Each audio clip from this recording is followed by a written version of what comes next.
صديقاتي أصدقائي، في الحلقة السابقة قدمت لكم القليل من قواعد تقدم ورقي ثقافتنا القرية القرنابية، وفي الحلقة اللي قبل منا ناقشنا قصة واقيلا اللي في قليل من الوقت قلبات الباقيلة، وحققنا ودققنا في ثقافتنا غلقة وقوة قوة في وقوها اللي تقالت وبقات تقال خلقتها مواقف معقدة اللي بالقديم بعمق ثقافتنا مرقدة. وبلا قولي نقول لكم شنو قلت في الحلقة السابقة.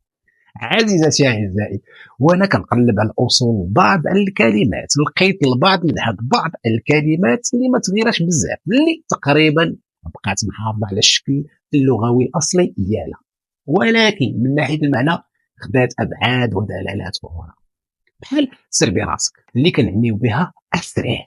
فراسكم أن سربي جات من لو فيرب سيرفيغ الفرنسي، ولا قال لك الفرنساوي سيغ توا بحال قال لك خدم راسك.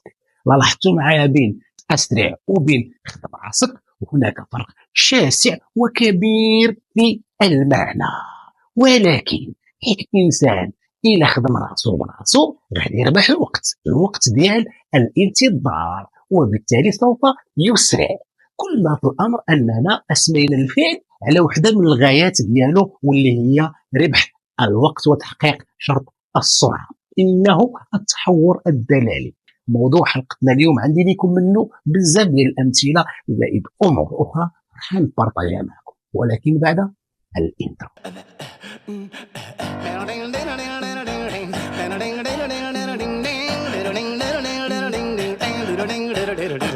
لغتنا لغة بكاع العالم مسموعة، عندنا تاريخ مدون كل شي مؤرخ بأصوله، راسكم براسكم. عزتي أعزائي، في ثقافتنا المغربية كنقولوا فلان شير على فلان بحجرة، فيما معناه رماه بحجر.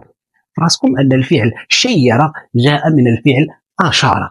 غتقول لي ويلي كي داش ليها، غنقول لكم بكل بساطة لأنه في عملية التشيير ضروري أن يشير المشير بيده ناحية المشير عليه الهدف، وكل ما في الأمر أننا أسمينا الفعل على طريقة فعله.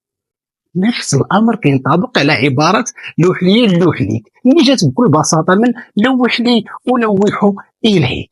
وكيف كتعرفوا لاح لوح تلاح كلمات اللي كنلقاوها بزاف ديال الجمل المغربيه. كنقول مثلا تلاح عليه بمعنى انقض عليه، وكنقولوا في المثال الاخر تبعك راك تلاح بمعنى لماذا تحشر انفك. راسكم ان عباره عقاق جات بكل بساطه من اعيق اعيقه، حاجه طبيعيه وبديهيه، حيث الذي يعيق بك هو الذي يعيقك. بطريقه اخرى الانسان خصو يعيق باللي بغى يعيقه، ويعيقه هو بشي عائق ما عايقش به. واش العياقه راه من هنا جات، حيث في الغالب العائق بالعائق كتكون فيه العياقه، داكشي ديال رحمه اليو والعطاء الى خكاله. نمشي بكم دابا لواحد المصطلح اخر عزتي اعزائي اللي كنظنوا حتى هو تعرض لهذا النوع من التاثير، انه مصطلح الريض. وكنقولوا دارجنا المغربيه غير بالريض، فيما معناه بدبلوماسيه، بسياسه، بحنكه، بحكمه، بتروي، بتاني، بدون مبالغه او تسرع او تهور، تيكيتيزي بكباور سلولي غير بشويش عالي. ما عرفتش علاش غير كنت كنسمع الريض اول مصطلح كيجي على البال هو التوريط، ولكن مؤخرا اكتشفت ان تريط عنده علاقه بتريث، والريت حسب بعض معاجم الحاج جوجل هو البطء، ويقال ريته بمعنى أعياه وأبطأ.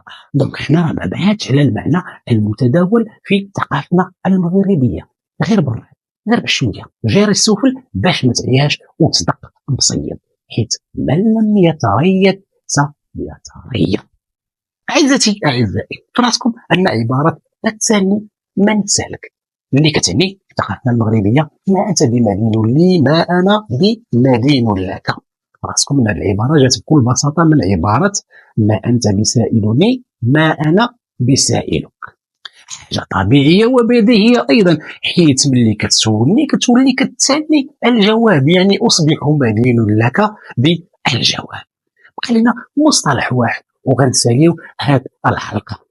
ثقافتنا المغربيه كنقولوا نخرجوا نفوجوا، بمعنى اللي نخرج كي نزهه. راسكم ان نخرج نفوجوا جات من عباره لنخرج افواجا، وحيت الخروج مع الافواج كيكون اكثر امانا، كيضمن لنا متعه اكبر، فاصبح تعبير نخرجوا نفوجوا كيعني مباشره المتعه. بحال المصطلح تفاجئت كنقولوا بدارجتنا المغربيه فيما معناه انشرح قلبي او انشرح صدري. راسكم ان تفاجئت جات من تفاجأت. غير المفاجآت راه ما فيهمش غير زوين، فيهم الخيب فيهم الزوين، فيهم السار وفيهم الدار، ولكن حيت حنا مغاربه حنا ديما بوزيتيف، وانا كمغربي ما غاديش نتفاجئ لو وصل عدد المشاهدات ديال هذه الحلقه المليون مشاهده. نحلموا شويه وفي جميع الاحوال مرحبا بكم الحلقه الجايه، جيوا نفوزوا جميعا في اكتشاف لغتنا المغربيه. الى ذلك الحين ما تنسوش انني أعزكم وأعتز بكم، وأعزائي أن تعزونني كما أعزكم، ولا داعي لأستطيعكم تفعلوا وتتفاعلوا وتتعاملوا معنا، بل حطيت على حساب لا تقولوا بشي عبارة فعلتها كا واشتاكم معنا وتبارطاجيو.